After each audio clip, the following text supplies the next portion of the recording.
Chapter 30. After well considering the matter, while I was dressing at the Blue Boar in the morning, I resolved to tell my guardian that I doubted Orlick's being the right sort of man to fill a post of trust at Miss Havisham's. "Why, of course he is not the right sort of man, Pip," said my guardian, comfortably satisfied beforehand on the general head, "because the man who fills the post of trust never is the right sort of man." It seemed quite to put him into spirits to find that this particular post was not exceptionally held by the right sort of man, and he listened in a satisfied manner while I told him what knowledge I had of Orlick. "Very good, Pip," he observed when I had concluded. "I'll go round presently, and pay our friend off." Rather alarmed by this summary action, I was for a little delay, and even hinted that our friend himself might be difficult to deal with. "Oh, no, he won't," said my guardian, making his pocket-handkerchief point, with perfect confidence. "I should like to see him argue the question with me." As we were going back to London together by the midday coach, and as I breakfasted under such terrors of Pumblechook that I could scarcely hold my cup, this gave me an opportunity of saying that I wanted a walk, and that I would go on along the London road, while Mr. Jaggers was occupied, if he would let the coachman know that I would get into my place when overtaken. I was thus enabled to fly from the Blue Boar immediately after breakfast. By then, making a loop of about a couple of miles into the open country at the back of Pumblechook's premises, I got round into the High Street again, a little beyond that pitfall, and felt myself in comparative security. It was interesting to be in the quiet old town once more, and it was not disagreeable to be here and there suddenly recognized and stared after. One or two of the tradespeople even darted out of their shops, and went a little way down the street before me, that they might turn, as if they had forgotten something, and pass me face to face, on which occasions I don't know whether they or I made the worst pretence, they of not doing it, or I of not seeing it.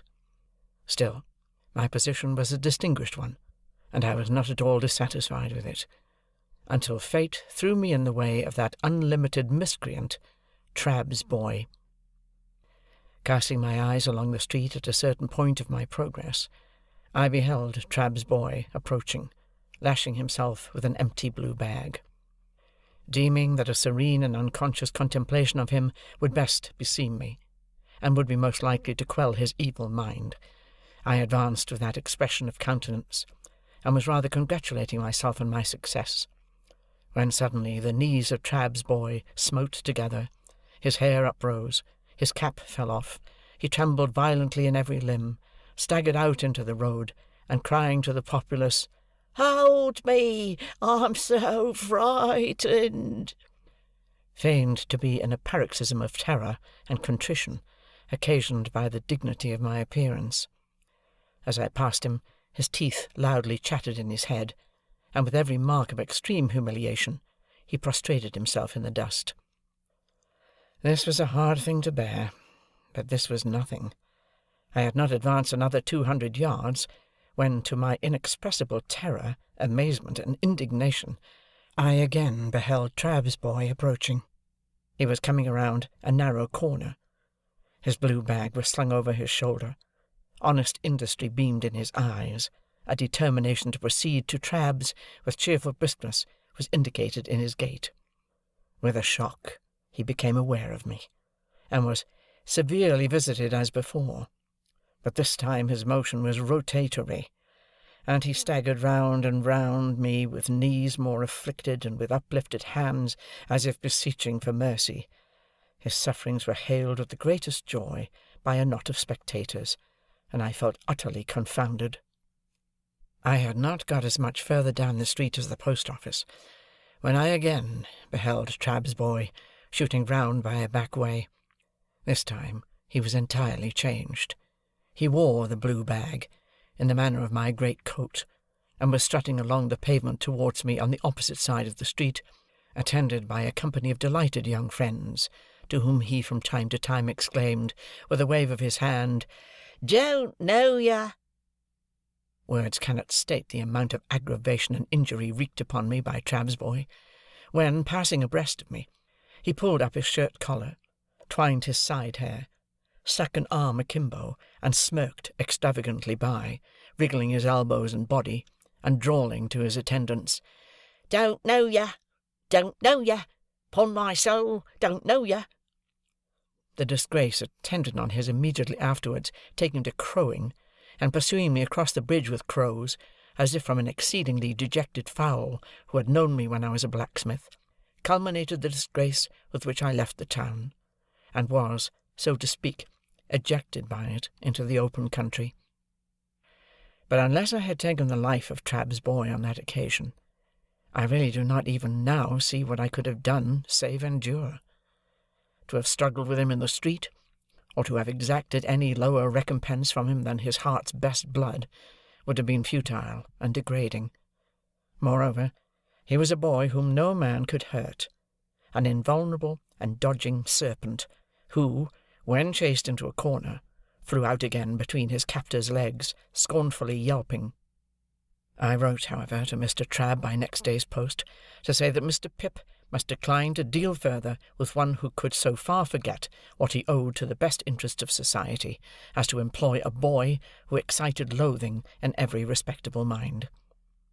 The coach, with Mr. Jaggers inside, came up in due time, and I took my box seat again, and arrived in London safe, but not sound, for my heart was gone.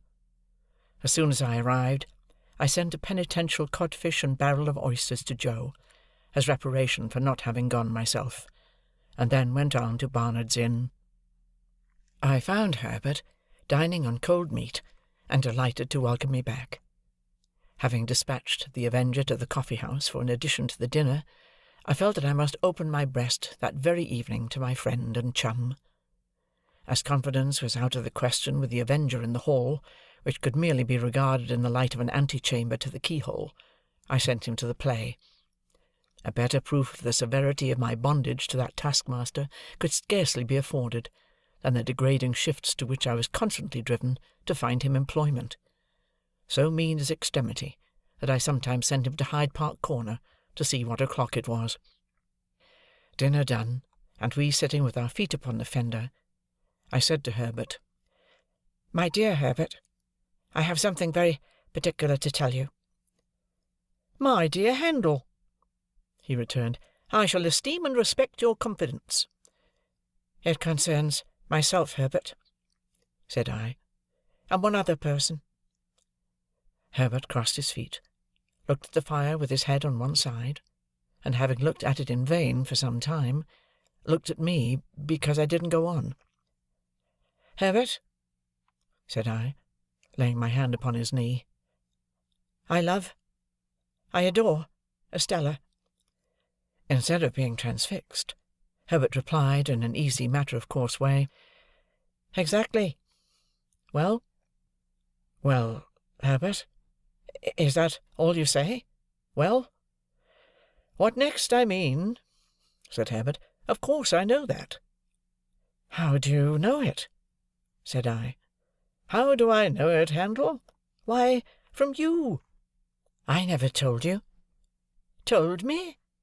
You never told me when you have your hair cut, but I have had senses to perceive it. You have always adored her, ever since I have known you. You brought your adoration and your portmanteau here together. Told me? Why, you have always told me all day long. When you told me your own story, you told me plainly that you began adoring her the first time you saw her, when you were very young indeed." "Very well, then," said I, to whom this was a new and not unwelcome light. "I have never left off adoring her, and she has come back a most beautiful and most elegant creature, and I saw her yesterday, and if I adored her before, I now doubly adore her." "Lucky for you, then, Handel," said Herbert, "that you are picked out for her and allotted to her. Without encroaching on forbidden ground, we may venture to say that there can be no doubt between ourselves of that fact. Have you any idea yet of Estella's views on the adoration question?" I shook my head gloomily. "Oh, she is thousands of miles away from me," said I. Patience, my dear Handel. Time enough, time enough. But you have something more to say?" "I am ashamed to say it," I returned, "and yet it's no worse to say it than to think it. You call me a lucky fellow. Of course I am. I was a blacksmith's boy, but yesterday. I am—what shall I say I am, to-day?" "Say, a good fellow, if you want a phrase," returned Herbert, smiling and clapping his hand on the back of mine. "A good fellow, with impetuosity and hesitation, boldness and diffidence, action and dreaming, curiously mixed in him." I stopped for a moment, to consider whether there really was this mixture in my character. On the whole, I by no means recognized the analysis, but thought it not worth disputing. "When I ask what I am to call myself to-day, Herbert," I went on, "I suggest what I have in my thoughts. You say I am lucky. I know I have done nothing to raise myself in life, and that fortune alone has raised me. That is being very lucky. And yet, when I think of Estella—" "And when don't you, you know?" Herbert threw in, with his eyes on the fire, which I thought kind and sympathetic of him. "Then, my dear Herbert, I cannot tell you how dependent and uncertain I feel, and how exposed to hundreds of chances. Avoiding forbidden ground, as you did just now, I may still say that on the constancy of one person, naming no person, all my expectations depend.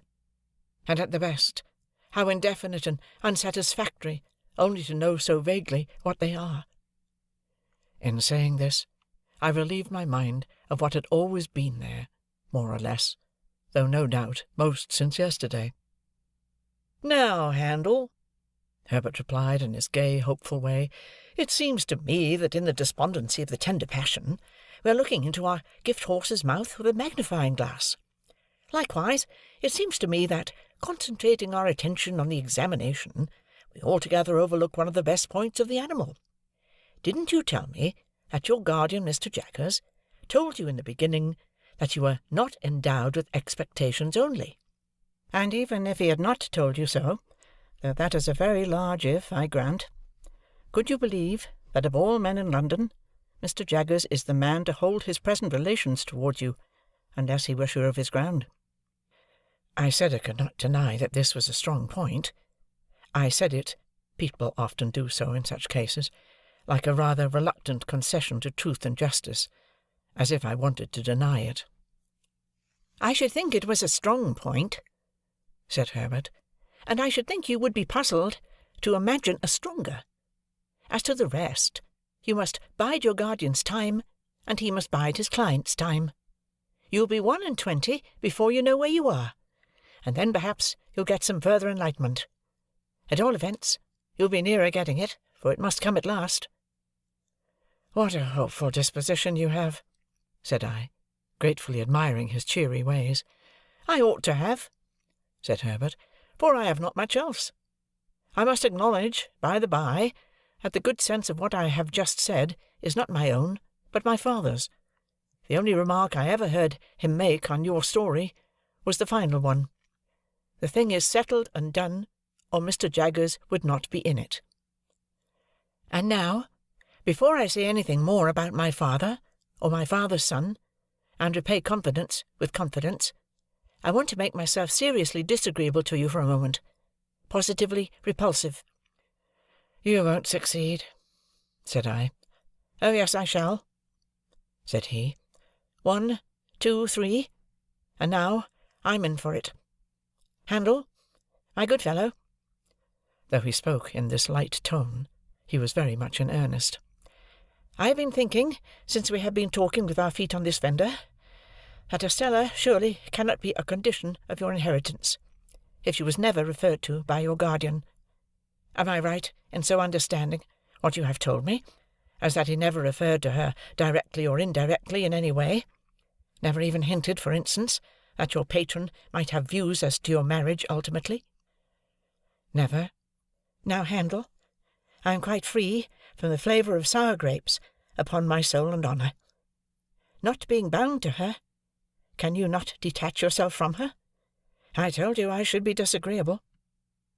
I turned my head aside, for, with a rush and a sweep, like the old marsh winds coming up from the sea, a feeling like that which had subdued me on the morning when I left the forge, when the mists were solemnly rising, and when I laid my hand upon the village finger-post, smote upon my heart again.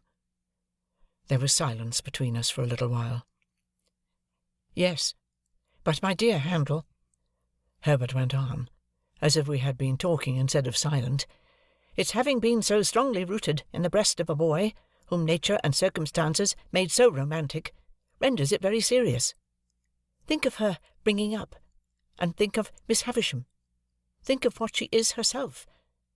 Now I am repulsive, and you abominate me. This may lead to miserable things." "I know it, Herbert," said I, with my head still turned away, "but I can't help it." "You can't detach yourself?" "No. Impossible." "You can't try, Handel?" "No. Impossible." "Well," said Herbert, getting up with a lively shake, as if he had been asleep and stirring the fire, "now I'll endeavour to make myself agreeable again." So he went round the room, and shook the curtains out, put the chairs in their places, tidied the books, and so forth, that were lying about, looked into the hall, peeped into the letter-box, shut the door, and came back to his chair by the fire, where he sat down, nursing his left leg in both arms. "I was going to say a word or two, Handel, concerning my father and my father's son. I am afraid it is scarcely necessary for my father's son to remark that my father's establishment is not particularly brilliant in its housekeeping." "There is always plenty, Herbert," said I, to say something encouraging. "Oh, yes.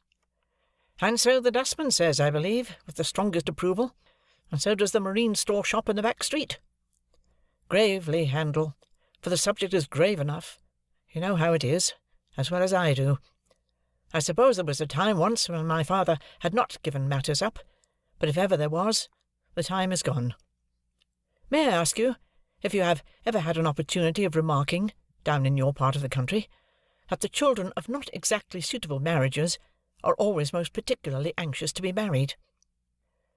This was such a singular question that I asked him in return, "Is it so?" "I don't know," said Herbert. "That's what I want to know, because it is decidedly the case with us. My poor sister Charlotte, who was next me and died before she was 14, was a striking example. Little Jane is the same. In her desire to be matrimonial established, you might suppose her to have passed her short existence in the perpetual contemplation of domestic bliss. Little Alick, in a frock, has already made arrangements for his union with a suitable young person at Kew, and indeed I think we are all engaged, except the baby." "Then you are?" said I. "I am," said Herbert. "But it's a secret." I assured him of my keeping the secret, and begged to be favoured with further particulars. He had spoken so sensibly and feelingly of my weakness that I wanted to know something about his strength. "May I ask the name?" I said. "Name of Clara," said Herbert. "Live in London?" "Yes. Perhaps I ought to mention," said Herbert, who had become curiously crestfallen and meek since we entered on the interesting theme, "that she is rather below my mother's nonsensical family notions. Her father had to do with the victualling of passenger ships. I think he was a species of purser." "What is he now?" said I. "He's an invalid now," replied Herbert. "Living on the first floor," said Herbert, which was not at all what I meant, for I had intended my question to apply to his means. "I have never seen him, for he has always kept his room overhead since I have known Clara, but I have heard him constantly. He makes tremendous rows, roars, and pegs at the floor with some frightful instrument." In looking at me, and then laughing heartily, Herbert for the time recovered his usual lively manner. "Don't you expect to see him?" said I. "Oh, yes, I constantly expect to see him," returned Herbert, "because I never hear him without expecting him to come tumbling through the ceiling, but I don't know how long the rafters may hold." When he had once more laughed heartily, he became meek again, and told me that the moment he began to realize capital, it was his intention to marry this young lady. He added, as a self-evident proposition, engendering low spirits, "But you can't marry, you know, while you're looking about you." As we contemplated the fire, and as I thought what a difficult vision to realize this same capital sometimes was, I put my hands in my pockets. A folded piece of paper in one of them attracting my attention, I opened it, and found it to be the playbill I had received from Joe, relative to the celebrated provincial amateur of Roscian renown. "And bless my heart," I involuntarily added aloud, "it's to-night." This changed the subject in an instant, and made us hurriedly resolve to go to the play. So, when I had pledged myself to comfort and abet Herbert in the affair of his heart, by all practicable and impracticable means, and when Herbert had told me that his affianced already knew me by reputation, and that I should be presented to her, and when we had warmly shaken hands upon our mutual confidence, we blew out our candles, made up our fire, locked our door, and issued forth in quest of Mr. Wopsle and Denmark.